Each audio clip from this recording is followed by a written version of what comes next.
Welcome back to Living BS Free. I'm Betsy. And I'm Sean. Tonight we're going to discuss why we want to do full-time RVing. Basically moving into our travel trailer, selling our house, getting rid of all our stuff, junk that we have collected over the years. Lots of junk. Yeah. And we have stuff here that's been packed in boxes since we moved into this house 7 years ago. Yeah. About 7 years ago. Crazy. We haven't even unpacked them. It's just stuff we just don't use, and we've kept it for some reason. Don't know why. So basically, we want to travel, see sites. We'd like to visit national parks, do hiking, stuff like that. We did in our last video. We discussed about how we did a trip out west from the Midwest. In what year was that? 2009. 2009. I'm horrible with dates and time and stuff. So we did that. We got to do a lot. We drove. So we did tons of, here's a dirt road. Let's just take it. What did we do? 2 weeks? 10 days. 10 days. Okay. 10 days. Again, horrible with time. So we got to see a lot of cool stuff that we wouldn't normally see if we just hopped on an interstate and went. Or in an airplane. Or definitely in an airplane. We learned that. We went to Hawaii earlier this summer and saw a ton of cool stuff down there. Did a lot of the stuff we want to do while we're traveling, which is going out hiking, sightseeing, doing those things. But with traveling with the truck and travel trailer, we'll be able to see whatever we want, go wherever we want, stop wherever we want, stay as long as we want, and then pack up and go when we want to go. So that's one of the biggest reasons. So other things we want to see? We're going to go see the biggest ball of twine. It's been an ongoing joke about seeing the world's largest stuff. I've already seen the ketchup bottle, so now it's time to see the twine. Yeah, twine. I'm sure there's all kinds of stuff. There's probably a whole website dedicated to the world's largest stuff. One goal I've always wanted to do, I want to drive to Alaska, take the Alaskan Highway, camp out there. I think that would be probably the best trip we could ever do. We'd probably see the coolest sights. And we had Hawaiian Santa tell us what we need. Yeah. We were actually at our local RV center and ran into another customer that was there. We were just out browsing around. We actually considered going to a Class C or even possibly an A, but decided to keep our travel trailer and truck because that gives us more mobility when we're stationed. So we can drop the trailer and go. But we ran into this guy, and huge white beard, white hair, wearing a Hawaiian shirt. So Betsy named him Hawaiian Santa. He gave us tons of great information. One of the things he talked about was actually what convinced me to stick with our travel trailer. They have a fifth wheel and a dually. I think he said Dodge Cummins. Yeah. But his big thing was, 1, mobility, 2, get away from each other. Start getting on each other's nerves. One person can hang out in the camper. Other person can sit in the truck, go grocery shopping, run to the store, whatever, go do laundry. While the other person stays back and does that. That's not what he said. Oh, that is what he said. No, it isn't. He said you don't want to have to see the steering wheel when you're lounging in your recliner. You obviously weren't listening to all he had to say. But spending all day, every day with somebody, no matter who they are, how much you care about them and love them, you're going to get on each other's nerves. Well, especially since right now we're not used to seeing each other. Yeah. I work 2 jobs, I'm gone a lot. When we did our trip out west, we drove it in an S10 Blazer. We spent a ton of time with each other, and we were not separated at all. We had a great time. We didn't argue, bicker, nothing. Nope, not at all. 10 days, 5,000 miles, God knows how many states. Yeah. And not one single fight. Nope. Other goals with the traveling is Betsy has family in other states. We can stop by, say hi. I have family in other states. We can stop by, say hi, hang out, get a campsite nearby, spend some time with them. I haven't seen my family in a number of years on some of them.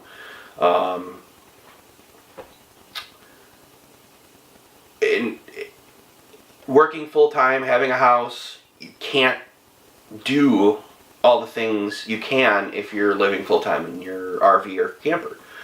You get a week or 2 weeks of vacation and that's it. You go do a small trip. You have to fly somewhere if you want to spend any good amount of time anywhere. Where this, we can just go and do whatever we want. Also meeting new people. I mean, go to campgrounds and there's, I don't really plan on doing too much campground camping. I would rather boondock a lot, just to save costs on everything. It's going to be enough just traveling costs with fuel and food. We have 3 dogs and a cat that are going with us. So, we got to be able to take care of them and feed them. But when we do stop at campgrounds and stay at a campground every so often, you get to meet cool people. I listen to tons of podcasts, I watch tons of YouTube videos, I do tons of research, and I watch and read blogs, and I see plenty of stuff that people are doing when they're full-time RVers, and even if they're not even full-time, if they're semi-full-time, or they go for 6 months and then they have a house they go to back for 6 months. And they meet tons of cool people on the road. I mean, there's one podcast I listen to, and he interviews a lot of the people, and not everyone has he met in person. A lot of them they met just through his blog, his podcast, and whatnot. And a lot of these, it'd be cool to meet a lot of these people and just on the road say, hey, how's it going?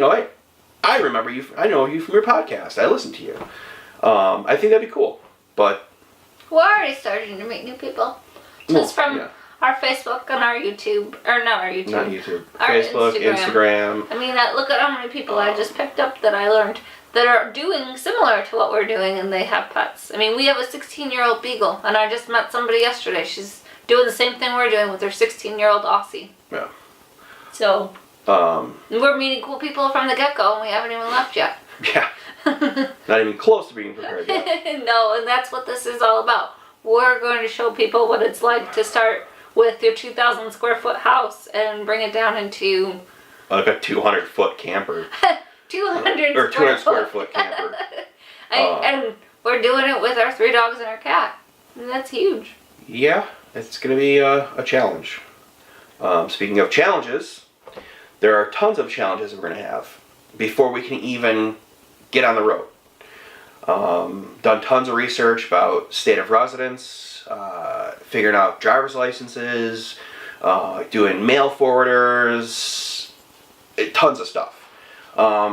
As far as state of residence, I think we're going to stick with our state that we're in and see if we can use a family member's address, and then, they can be our mail forwarder.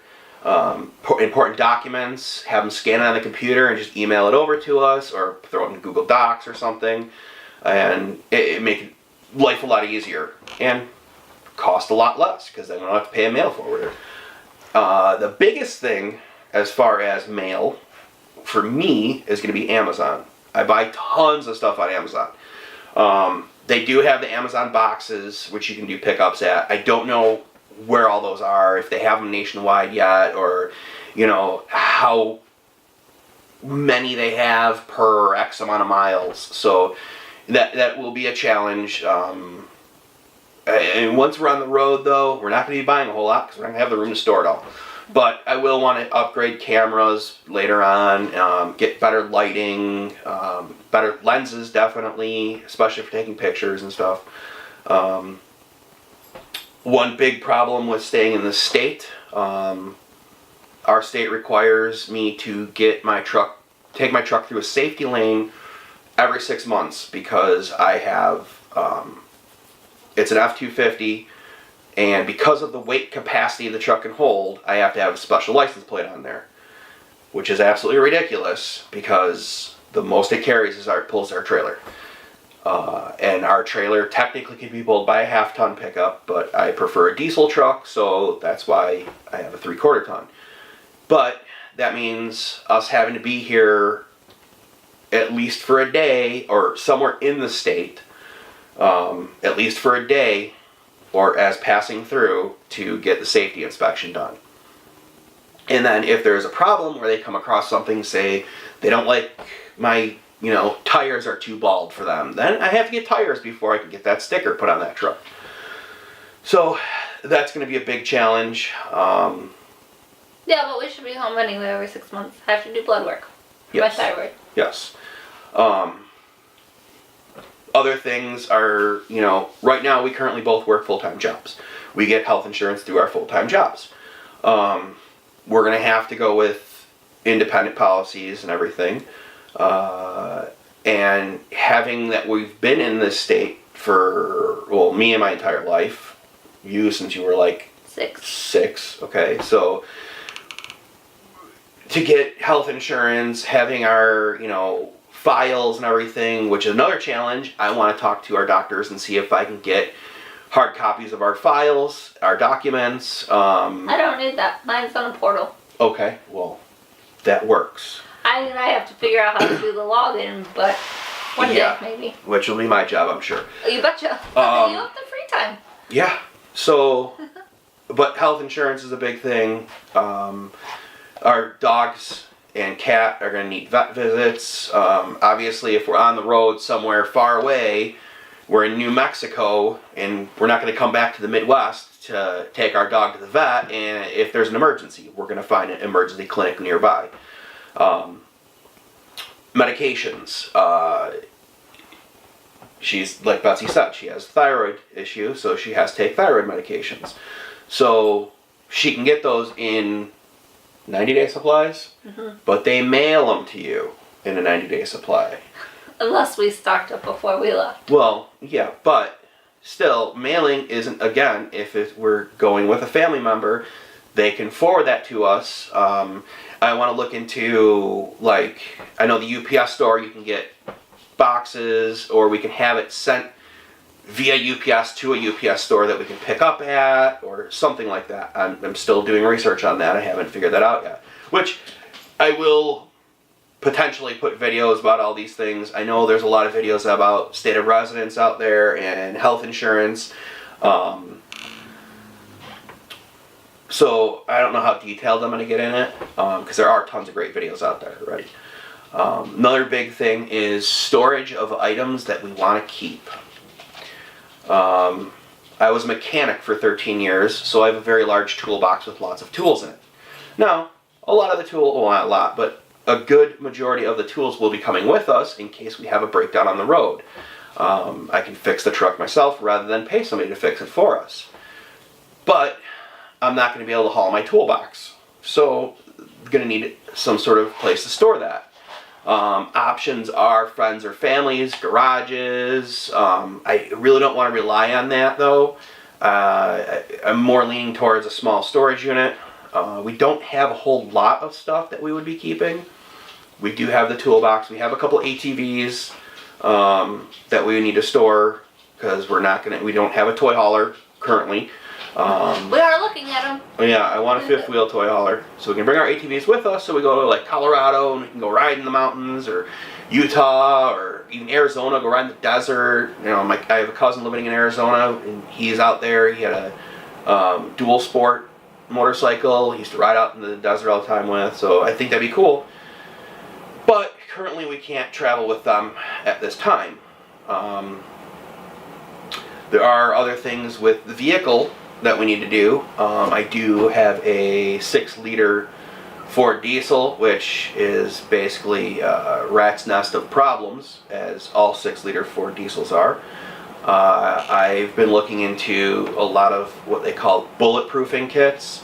There are only a handful of companies that I found that actually do it. One company I did find is in Arizona, in Mesa, Arizona, bulletproofdiesel.com. And out of the research I've done, I know that would be my choice option, but the cost is pretty high. It basically it'll cost us as much as the truck is worth, if not a little bit more. But that'll take my 2006 Ford and make it last me another 10 to 15 years. Body might fall off of it, but the engine will still run. There is another YouTuber out there that actually went to them and had their truck done, and from what I've seen watching his videos, they are very happy with the work that was done, and the truck has never You're run shaking better. us. Sorry. The truck has never run better on that for them, and they actually blew a head gasket, and that's why I went there and got it done. I have not gotten to that point with my truck, Thank God. but that's more than likely going to be the option on that. Other than that, I mean, those are a lot of our challenges and a lot of the reasons why we want to go on the road full time. I mean, another big reason is cost of living. In the state we're in, we have a 2,000 square foot house on a 1/4 acre lot, and we're paying an ungodly amount of money for property taxes. Our state taxes are outrageous. Just products, going to the store and buy groceries and stuff is outrageous. There are a lot of states out there that don't even have sales tax on food products and groceries. Obviously, we're not one of them. But the biggest challenge of all, income on the road. I didn't even touch that subject because that's going to be like 15 videos long. No, joking. That is going to be a big challenge. I'm somewhat tech savvy, but I can't go out and design websites. I can't do graphic designing. I don't know how to do any of that stuff. You got a computer that's not working? I could probably get it fixed. You want to build a custom computer? I can definitely do that. Other than that, to do something on the internet, it's not me. I need something else. I'm a hands-on blue-collar worker. So, tech stuff, I don't know how well that would work for me getting into. Betsy, on the other hand, we've looked into potentially doing like a virtual assistant or doing that. She does a lot with social media. Could be a good option. Looking into other options also. But, you know, again, that's going to be another video because there is tons to discuss on that. Yeah, we don't have that kind of time. No. You want like a 5-hour video? We can make it happen. But, so that's where we're at. Like I said, I'm going to break down some of these subjects and do other videos about them. You know, this is just more of why we want to do it. I know I went off on tangents. I do that all the time. I can't focus on one subject. I have to bring like 50 subjects and stuff into one little thing. So, get used to that. Squirrely. Yeah. So, other than that, you know, we'd like to say thanks for watching our video. If you enjoyed it, you know, give us a like. If you didn't, give us a dislike. If you have any comments or anything, if you like to know something, let us know. I'll try to research it and maybe I can help you out with it and post a video about it. If you have any questions for us, give us a shout on here. Leave a comment below. We've got all our social media links and it should be in the description of the video. Also on our About Us section of YouTube, we have everything: Instagram, Twitter, Facebook. I don't even know. I'm not a social media person. She is. But give us a holler somewhere. And if you have any questions, if you'd like us to make a video about something, we'll try to do what we can. So, thanks for joining us. Bye, guys.